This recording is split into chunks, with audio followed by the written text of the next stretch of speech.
예, 기자 여러분 대단히 반갑습니다. 오늘이 14차이자 마지막 기자 간담회가 되겠습니다. 아시다시피 지난 수요일 최고위원회를 취재하던 기자 한 분이 코로나 확진을 받았습니다. 회의를 주재했던 저도 능동감지 대상자로 분류가 되어 어제 검사를 받고 음성 판정을 받았습니다. 국회는 열린 공간이기 때문에 코로나에 취약한 부분이 많이 있습니다. 최대한 조심을 했는데도 이런 일이 발생을 했습니다.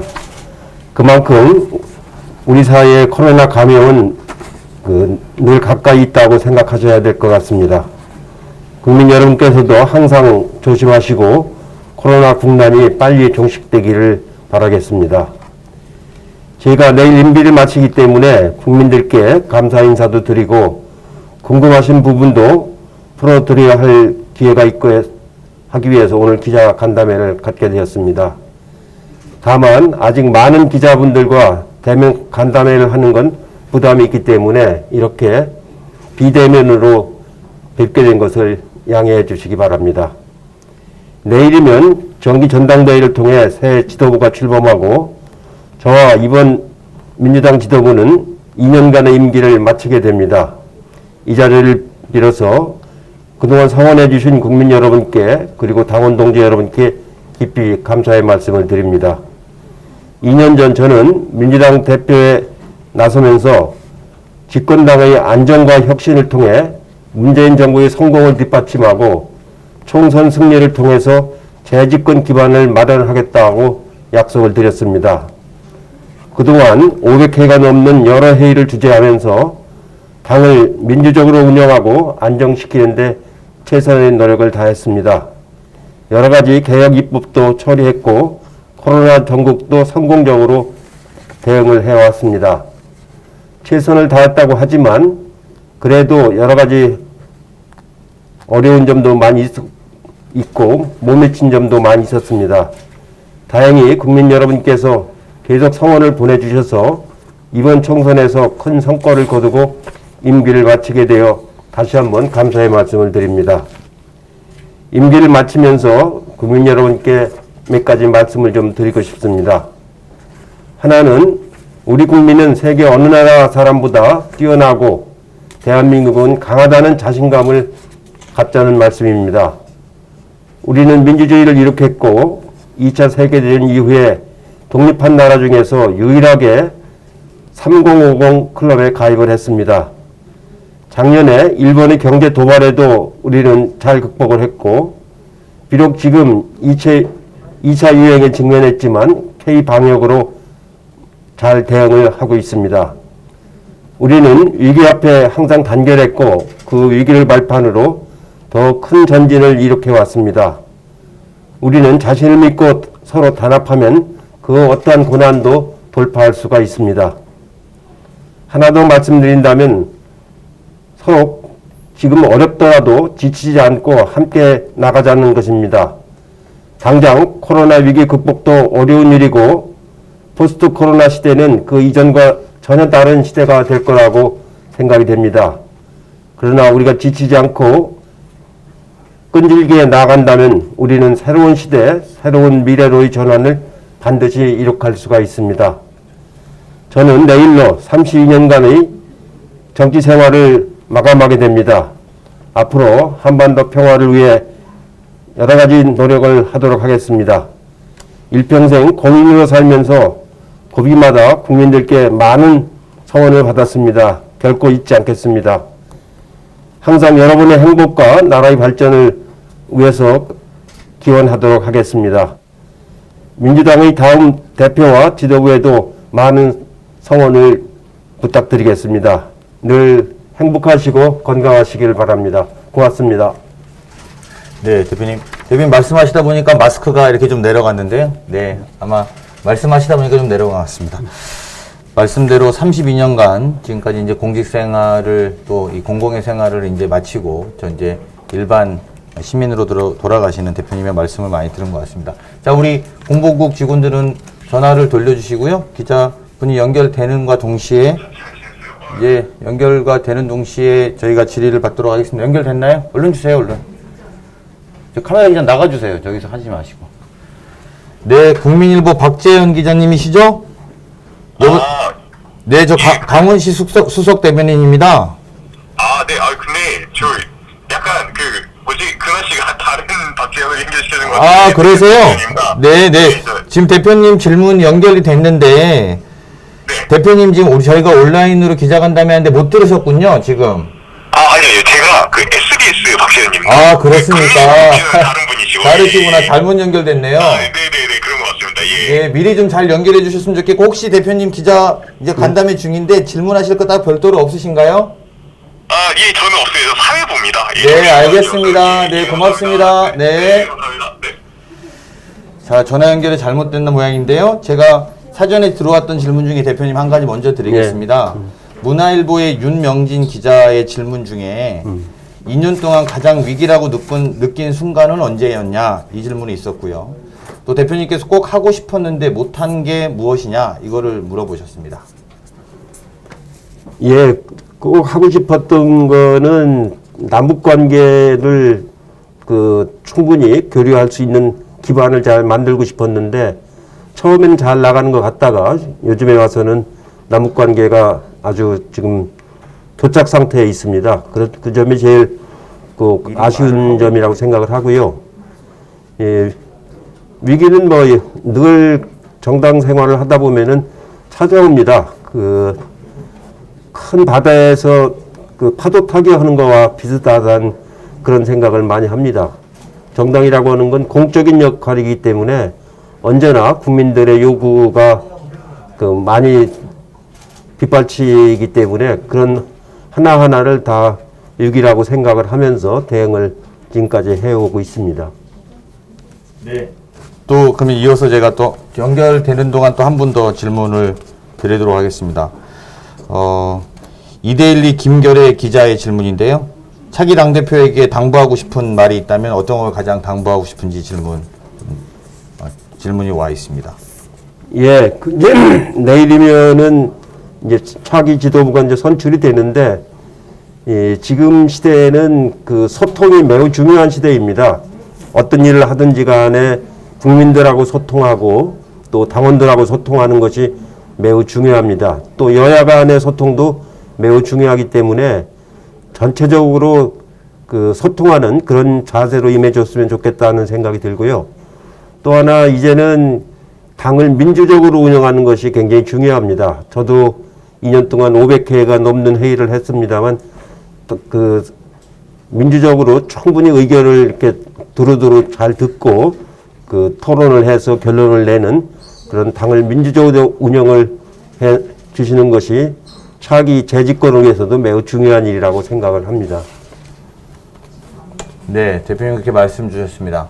아직 전화 연결이 잘 안 되는 모양인데요. 기자분들 전화하시면 우리 공보국에 전화하면 좀 잘 받아주셨으면 좋겠고요. 뉴스핌의 최성무 반장인데요. 오랜 정치 경험을 갖고 있는 이해찬 대표께서는 현재 이낙연 의원과 이재명 경기도지사 등 민주당 후보만 보이고 보이고 있는 이 대선 구도가 계속 갈 것으로 보십니까? 이 두 분 말고 가능성 있는 후보가 있다면 누구라고 보시며 또 이분들은 경쟁력을 강화하려면 어떤 것이 필요하다고 보십니까? 그리고 가능성 있는 야당 주자들은 언제쯤 올라올 거로 보십니까? 이렇게 물어보셨습니다. 예, 정치를 가리켜서 보통 살아있는 생물과 같다는 말씀들을 많이 하시는 건데 실제로 그렇습니다. 정치라고 하는 건 상황에 따라서 많이 새로운 변수가 생깁니다. 현재 거명되고 있는 분들이 여러 명 있는데 그것이 늘 그냥 항상 그렇게 가는 것은 아니고 상황에 따라서 얼마든지 후보가 또 새로 나오기도 하고 또 지금 잘 나가시는 분이 또 어려움을 겪기도 하고 이제 그럴 겁니다. 그렇기 때문에 아까도 말씀드린 것처럼 늘 다가오는 파도 타기라는 생각을 가지고 임해야 된다고 생각을 하고요. 아직 대선이 이제 한 1년 반쯤 남았기 때문에 그동안에도 여러 차례 그런 새로운 상황이 발생하고 여당이든 야당이든 마찬가지가 될 겁니다. 그래서 지금 가지고 판단할 수는 없고 하나하나 이렇게 가면서 상황에 대응을 해나가는 것이 매우 중요하고 야당 후보도 야당을 지지하는 그 많은 사람들이 있기 때문에 그 지지에 힘입어서 또 새로운 인물이 나오는 것은 뭐 필연지사라고 생각합니다. 네. 연결 아직 안 됐나요? 네. 네, 주십시오.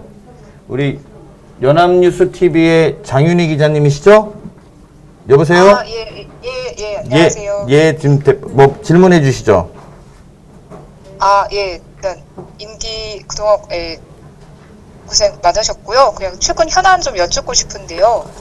그러니까 대표께서 민주당 탄생을 이끈 큰 공도 있으시지만 그 거대 여당을 만든 민심에 대해서 약간 특히 입법 과정에서 막 거여가 독주를 한다, 협치에 부족했다는 좀 평가도 나왔는데 그런 최근 현안에 대해서 좀 아쉬움은 없으신지, 그런 차기 지도부에 대해서 좀 조언을 해주시다면 어떤 부분이 있으실지 좀 묻고 싶습니다. 예, 그 어떤 사안에 대해서 여야 간에 충분히 토론하고 그 대화를 하는 것이 매우 중요합니다. 그러나 공적인 일은 또 공적인 대로 처리를 해야 되기 때문에 또 어떤 사안들은 시한이 정해져 있는 사안들이 있습니다. 그러니까 시한에 맞춰서 또 매듭짓건 이제 그래야 되기 때문에 그 충분히 토론을 하되 매듭을 또 전화갈 줄 알아야 됩니다. 그리고 그 매듭이라는 게 소수자의 의견을 충분히 존중하고 반영을 하면서도 또 다수의 의견을 채택할 수 하는 것이 민주주의 원리이기 때문에 그런 점들을 앞으로 새로운 지도부가 잘 해나갈 거라고 저는 그 생각을 합니다. 네, 들리셨어요, 장 기자님? 예, 잘 들었습니다. 네, 또 질문하실 건 없으시고요? 네. 그럼 또 현안 하나 여쭈면. 네, 하나 더 여쭤보세요. 네. 예, 저 의사협회 집단 휴직이 좀 약간 좀 더 강대강 대치로 이어지는데 좀 정치적으로 해결이 필요하다는 목소리도 있는데 좀 거기서 좀 해법이 어떤 게 있다고 좀 보시나요? 예, 질문은 의사협회 집단 휴연이 이어지고 있고 정부의 강대강 대치 국면인데 정치적 해결이 필요하다는 목소리도 있답니다. 이 부분에 대해서 대표님 어떤 해법이 있다고 필요하시다고 보십니까? 예, 지금은 그러지 않아도 그 의대 정원을 늘린다라든가 공공병원을 더 확충한다든가 그거는 일상적으로 이제 요구가 되는 일인데요. 특히 지금은 코로나로 인해서 많은 국민들이 불안하고 그 어려움을 겪고 있기 때문에 이런 시기에 그렇게 집단 행동을 하는 것은 그렇게 바람직하지 않다고 생각을 합니다.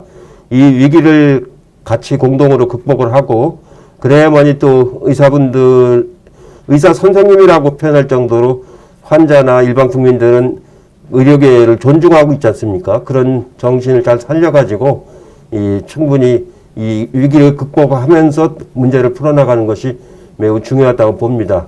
특히 그래서 그 의사분들의 집단 행동은 아주 제한되게 지금 그 정부에서도 관리를 하고 있기 때문에 강대강이라는 그런 그 대립적 구도를 보다는 서로 간에 충분히 대화하는 그런 자세가 필요하다고 생각을 합니다. 네.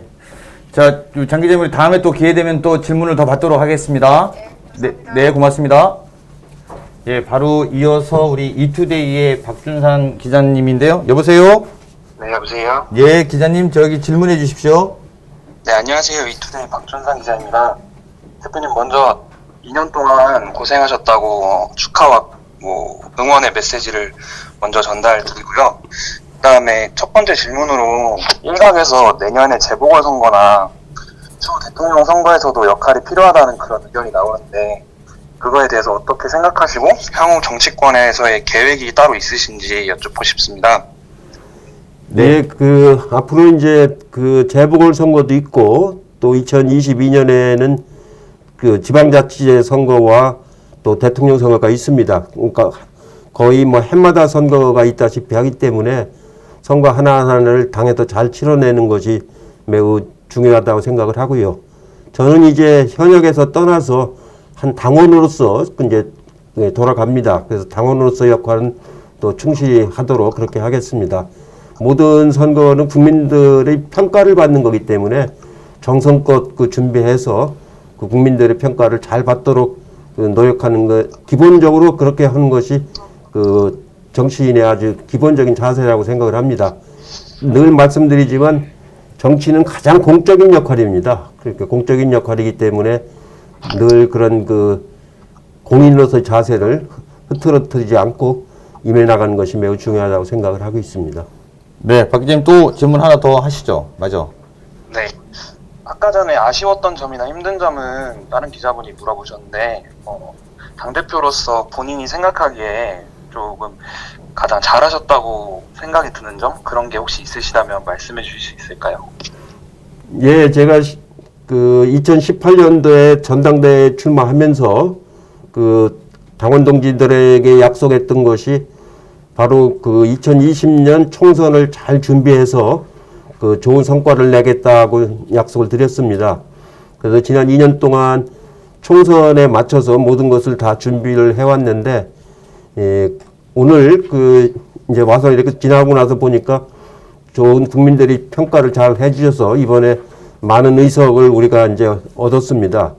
그리고 플랫폼을 만들어 가지고 그 당원들이나 일반 국민들하고 충분히 대화할 수 있는 그런 현대화된 체계를 만든 것도 참 보람 있는 일이라고 생각을 합니다. 아쉬운 점은 아까도 말씀드렸지만 역시 우리는 그 남북 관계를 잘 풀어가는 것이 매우 중요한 큰 과제인데 그 점을 아직 그 충분히 이렇게 풀지 못한 점이 매우 아쉬운 점이라서 앞으로도 당원으로서 또 국민으로서 남북 관계를 개선해 나가는데 그 나름대로 최선을 다하려고 좀 생각을 하고 있습니다. 네, 박 기자님 고맙습니다. 네, 고생하셨습니다. 네. 저 다음은 제 매일경제의 최종원 기자가 준 질문인데요. 대표님 그동안 수고 많으셨습니다. 민주당 출신 세 분의 대통령과 의원 신분 외에도 교육부 장관, 국무총리, 여당 대표로 각각 함께 일하셨습니다. 각 대통령님의 장점이 있다면 뭐고 또 대표님이 그 대통령들과 함께 했던 경험이 있으면 소개해 주실 수 있으면 해줬으면 좋겠다 이런 질문이 있었습니다. 예, 제가 이제 정치를 시작한 게 1988년부터입니다. 그 당시에 김대중 대통령께서 그 야당 총재이실 적에 이제 정치를 시작해서 지금까지 32년 동안에 노무현 대통령도 모시고 일을 했고 문재인 대통령도 모시고 일을 해왔습니다. 세 분을 모시면서 그분들의 다 공통된 점은 책임감이 굉장히 강하다는 겁니다. 특히 공인으로서 대통령에서 무한 책임감이 아주 강하고 굉장히 성실하다는 점입니다. 저는 그분들 모시고서 공적이기 때문에 당연히 해야 될 일이기도 하지만 그만큼 책임감과 성실성이 무엇보다도 그 제가 이렇게 높이 평가하는 그런 부분이라고 생각을 하고 있고 앞으로도 그런 분들은 결국 국민들이 만들어가는 거라고 생각을 합니다. 본인들 세 분도 다 자신들의 노력도 중요하지만 국민들이 엄격하게 그걸 요구하고 또 평가하고 그렇게 해서 상호간에 뭐라 그럴까요? 그 이렇게 같이 그 공생을 해나가는 그런 게 그 민주주의의 가장 중요한 핵심이라고 생각을 하고 있습니다. 네. 자, 전화 연결됐는데요. 우리 MBN의 김순철 기자님이시죠? 아, 예, 예, 김순철 기자님, 질문해 주십시오. 예, 안녕하세요. 이해찬 대표님. 저는 MBN의 김순철 기자라고 합니다. 2년 동안 고생 많이 하셨습니다. 그럼 질문 드리겠습니다. 민주당이 당내 극렬 지지층의 목소리 반영에 집중하다 보니까 당내 건전한 비판을 수용하지 못한다는 지적이 있는데요. 당이 단일 대우를 형성한다는 장점도 있는데 너무 폐쇄적으로 변한다는 우려도 있는 것 같습니다. 어떻게 생각하시나요? 예, 그 민주당이 그 극렬 지지층만 대변하는 건 아닙니다. 민주당은 물론 당원들의 의사가 중요하지만 그 국민 전체의 뜻을 그 존중하고 받드는 그런 입장을 가지고 당을 운영하는 것이고요. 당내 건전한 비판은 얼마든지 저희는 다 수용을 하고 있습니다. 그동안에도 소수자의 의견들이 언론에도 많이 보도가 되지 않습니까? 우리가 그런 그 의견 같은 걸 한 번도 인위적으로 무슨 그 통제하거나 그래 본 적이 없습니다. 그래서 얼마든지 자유롭게 토론을 하고 최고위원회도 어떤 때 보면은 다양한 의견이 나오지 않습니까? 그 나오는 의견을 마지막으로 정리하는 역할을 당 지도부가 해주는 겁니다. 네, 김 기자님 하나 더 물어보시죠. 예. 그 최근 인국공 사태나 그 부동산 문제 등으로 인해서 그 20, 30대 지지층이 이탈하는 현상에 대한 평가와 향후 대응 방안에 대해서 좀 설명 부탁드리겠습니다.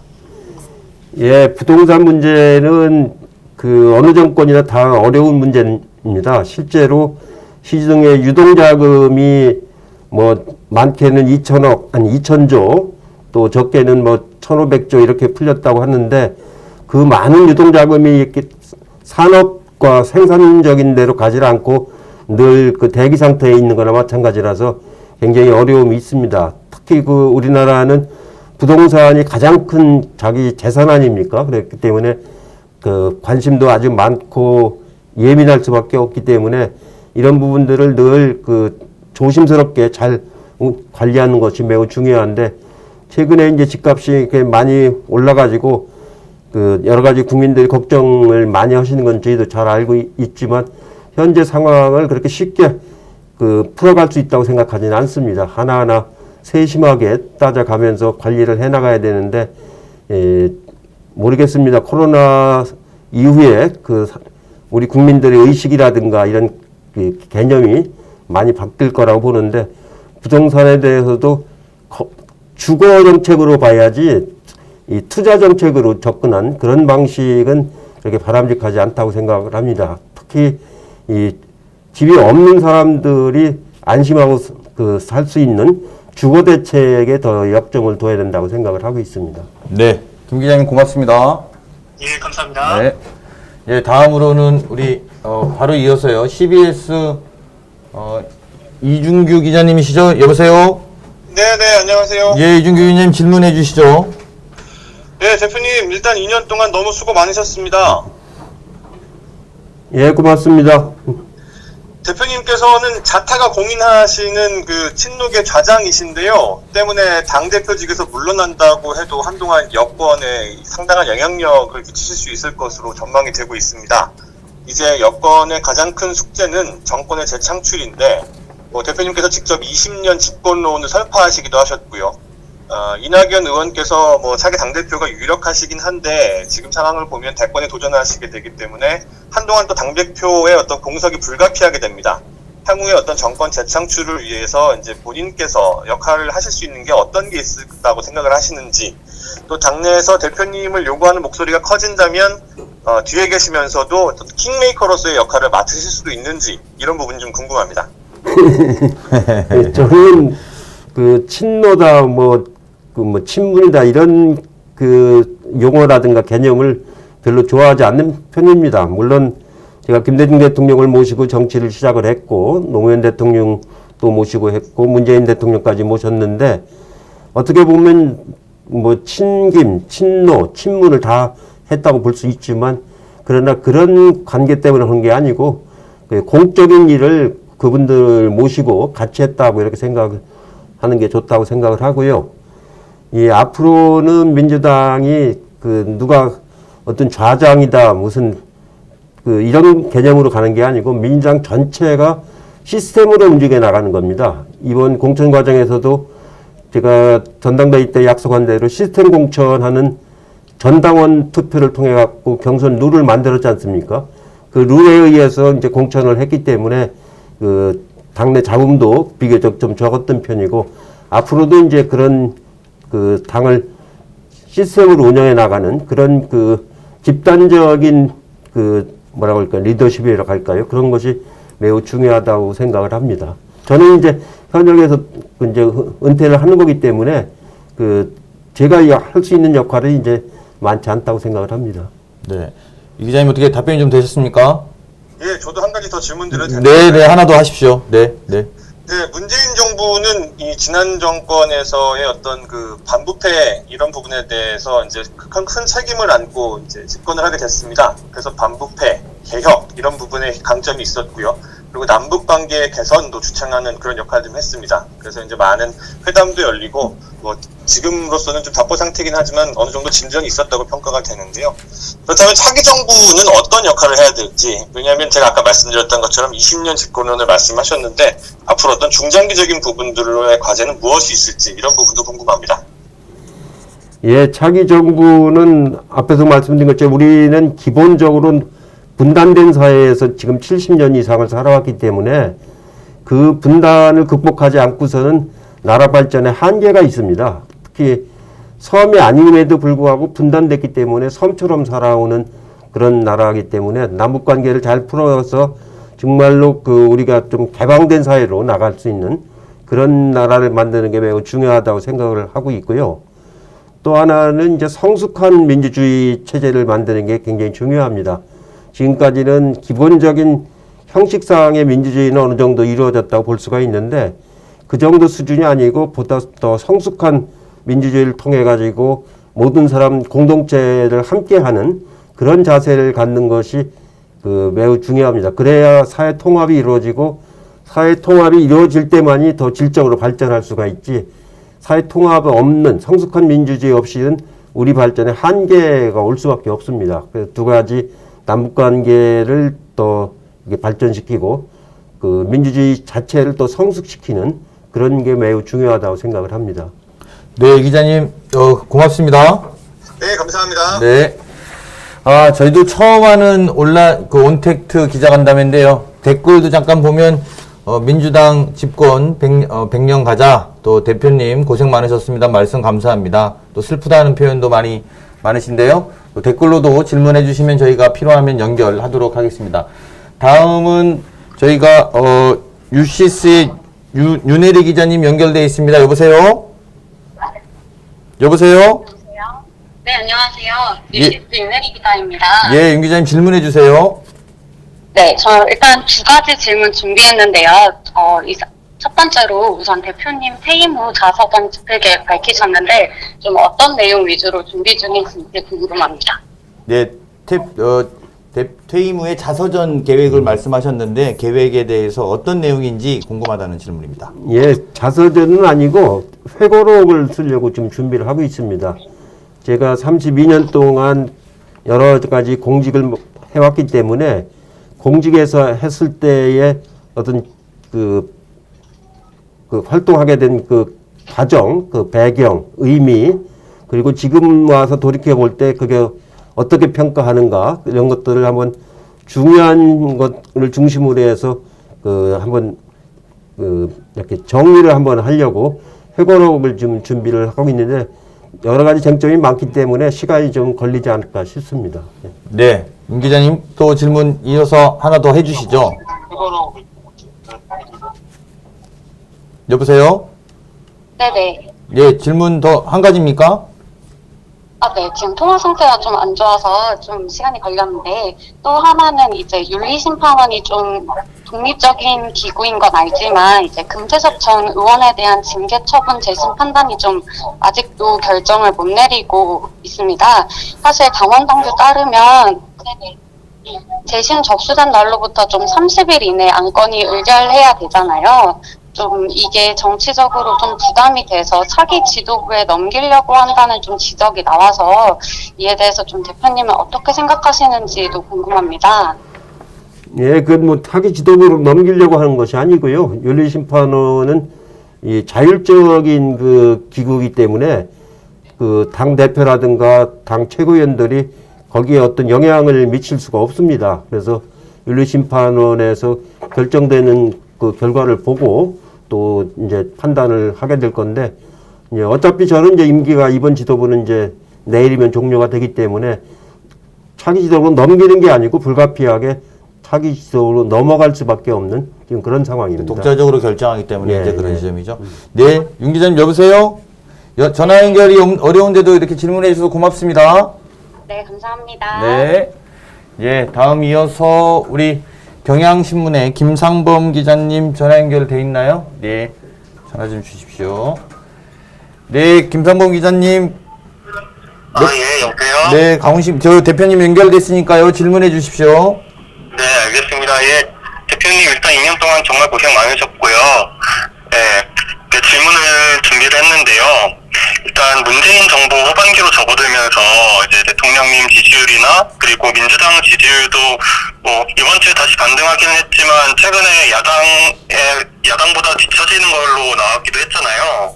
그래서 이제 뭐 언론에서는 그 원인으로 이제 뭐 부동산 대책이나 아니면 이제 고 박원순 서울시장님에 대한 당의 좀 대응이나 이런 부분을 짚고 있어요. 그래서 대표님께서는 이게 당 지지율 감소의 원인이 어디에 있다고 보시는지, 그리고 최근에 이제 최근 이슈들에 대한 당의 대응 방안에 있어서 좀 이렇게 문제는 없다고 생각을 하시는지 뭐 그런 점을 좀 듣고 싶습니다.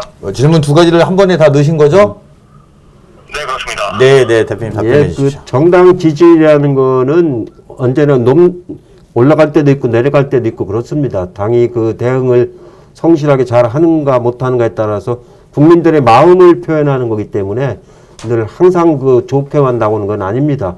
대체적으로 우리 당 지지도가 대개 35에서 그 40 한 3 사이를 그 범위 내에서 되게 올라갔다 내려갔다 하는데, 그런 거에 너무 일희일비해서는 안 된다고 생각을 하고요. 실제로 여러 가지 여론조사가 있는데 우리가 그 뒤진 적은 한 번인가 있었는데, 그 경우는 우리가 이제 그걸 또 왜 이렇게 뒤지는가를 잘 분석을 하고 그 이제 대응을 잘 해나가도록 하면 된다고 생각을 하고, 실제로 어느 한 요인 가지고 그렇게 막 크게 빠지거나 올라가나 하는 게 아니거든요. 그래서 전체적으로 전반적으로 이렇게 다 대응을 해나가야 되는데, 현재 오늘 나온 여론조사 지지도를 보면은 우리가 40을 약간 넘는 거로 이제 또 나오기 때문에 그런 거에 너무 그 일희일비하지 않는 게 좋다 이렇게 생각을 하고, 우리가 최대한 국민들을 위해서 얼마만큼 진실하고 정성스럽게 임하느냐가 더 중요하다고 생각을 합니다. 네, 김 기자님한테 답변 되셨습니까?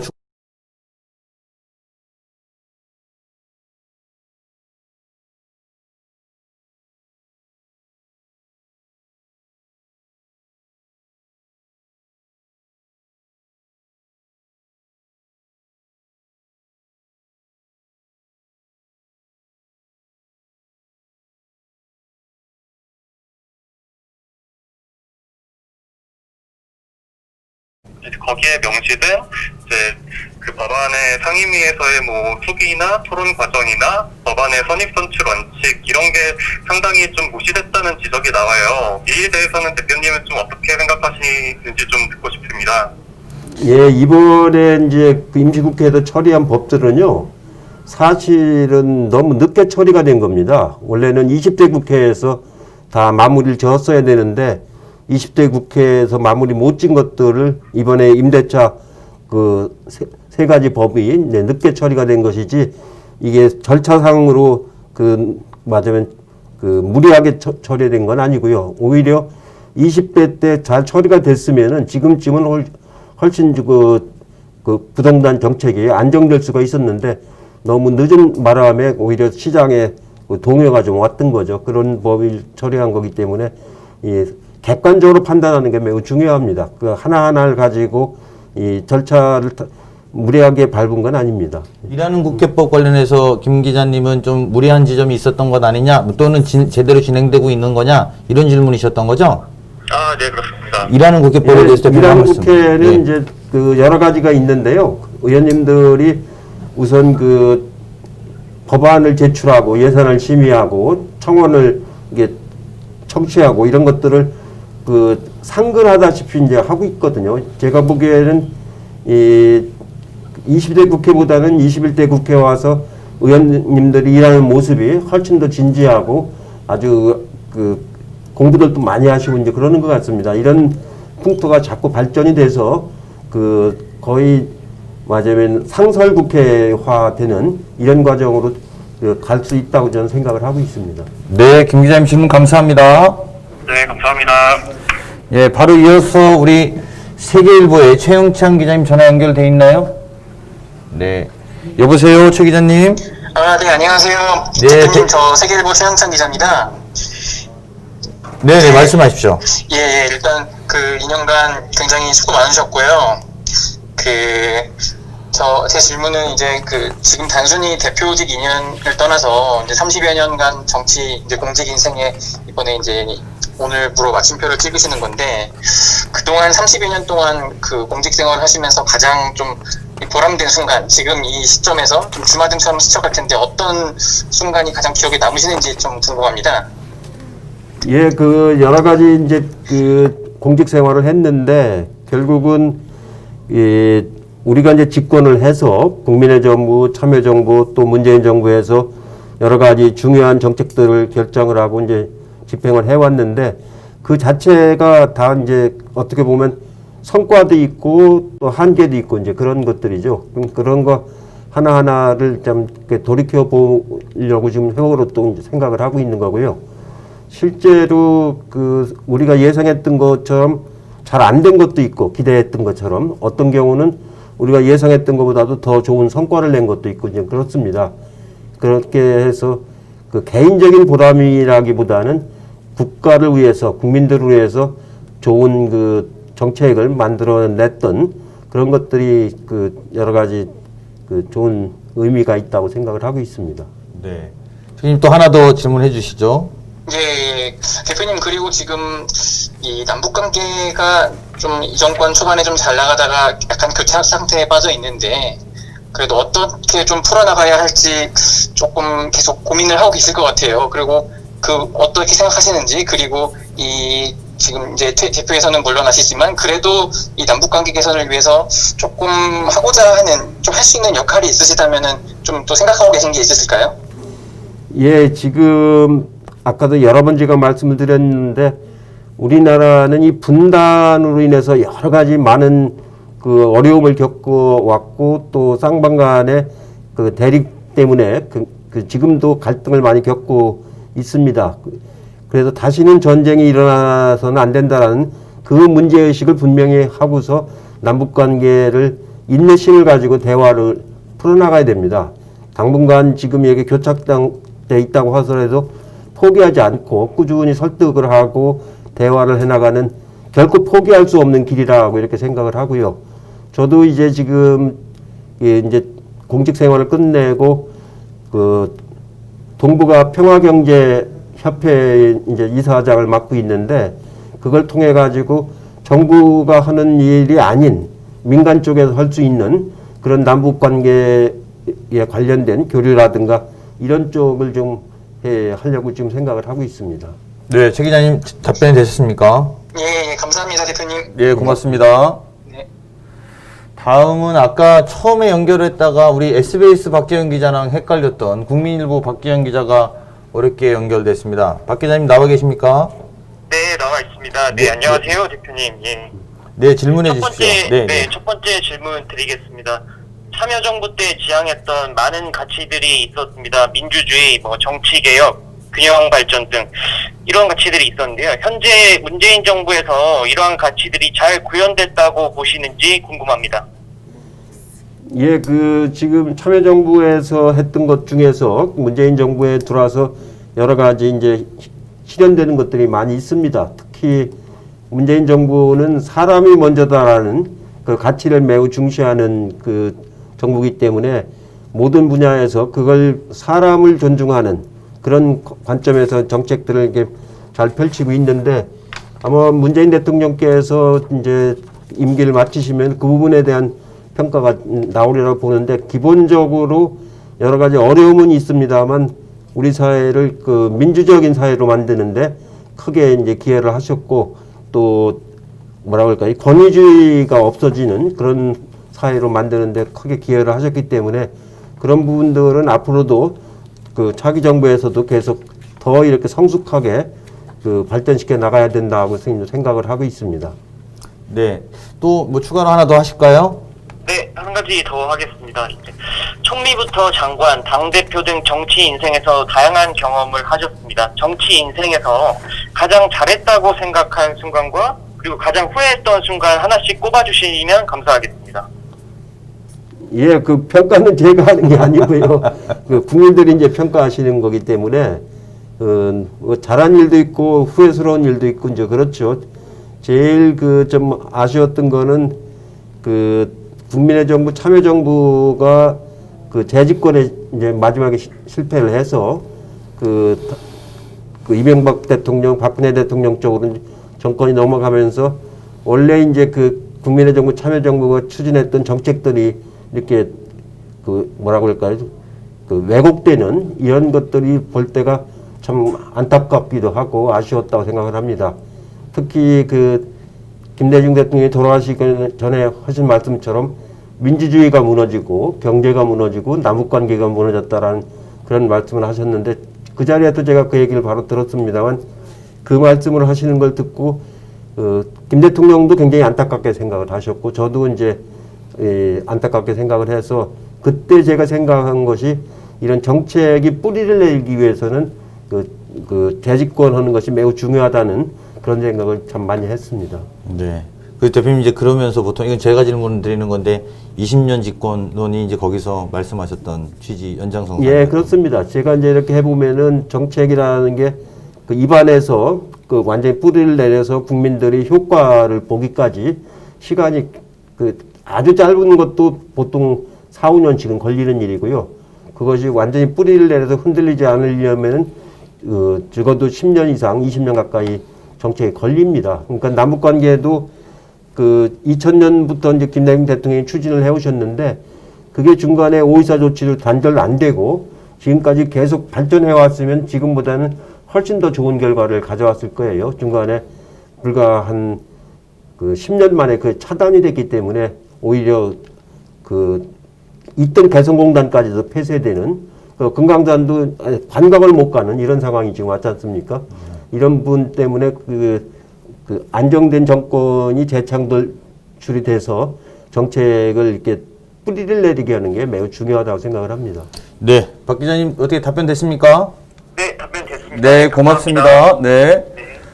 다음은 우리 한국경제 김소연 기자님 전화 연결돼 있는데요. 김소연 기자님 계십니까?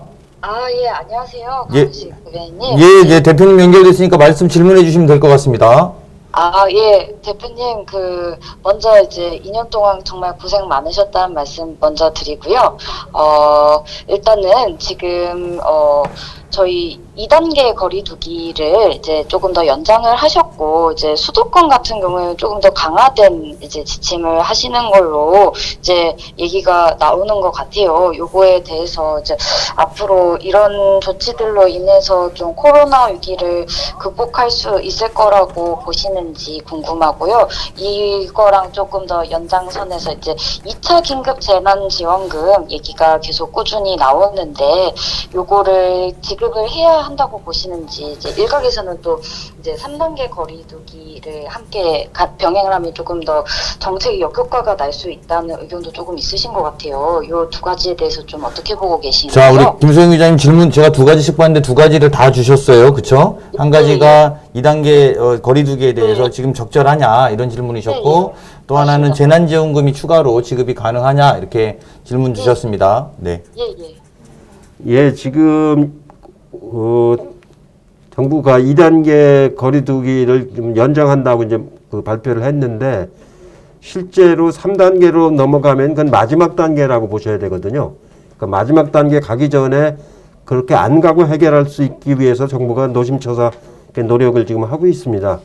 근데 현재도 사실은 3단계 거리두기에 해당되는 분야가 지금 집행되고 있는 것도 있거든요. 그래서 2.5단계라고 얘기를 하기도 하는데, 정말로 3단계가 되면은 거의 준전시 상황으로 가게 되는 겁니다. 그러면 우리 경제가 굉장히 어려움을, 지금보다도 더 큰 어려움을 겪고 국민들 생활 하나하나가 굉장히 통제된 그 사회로 가기 때문에 우리가 예상치 못했던 그런 부작용도 굉장히 많이 날 거라고 지금 생각을 하고 있습니다. 그 재난지원금 관계도 지난번에 저희가 이제 전원에 대해서 재난지원금을 지급을 했는데 그때는 경제를 활성화시키기 위해서 이제 재난지원금을 줬는데 이 3단계로 가면은 경제를 활성화시키는 게 아니고 아주 근본적으로 영세사업장들을 보호하는 그런 단계까지 가야 되기 때문에 재난지원금이 아니고 그건 아주 긴급 대책을 세워야 되는 상황으로 가게 됩니다. 그래서 저희가 이번 주말까지 좀 보고서 판단하자고 한 게 이게 3단계로 가게 될 경우는 개념이 달라지는 거기 때문에 그 지원금 갖고 논의하는 차원이 아니고 그 아주 특단의 대책을 세워야 되는 단계라서 좀 더 신중하게 논의를 좀 하려고 생각을 하고 있습니다. 네.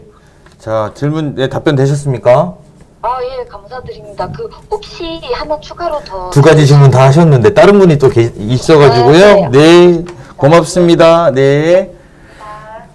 이제 다음은 우리, TV조선의 황정민 기자가 연결돼 있는데요. TV조선 황정민 기자님 계십니까? 아, 네, 안녕하세요. 네, 대표님 인사 나누시고 질문해 주십시오. 아, 예, 대표님 2년간 너무 고생 많으셨습니다. 저는 질문 한 가지만 드리겠는데요. 그 대표님께서 이제 총선에 압승한 직후에 그 열린우리당 시절을 잊지 말자고 당에 당부를 하셨는데 지금 당 상황에서 혹시 그 당부가 잘 지켜지고 있다고 평가를 하시는지 궁금합니다.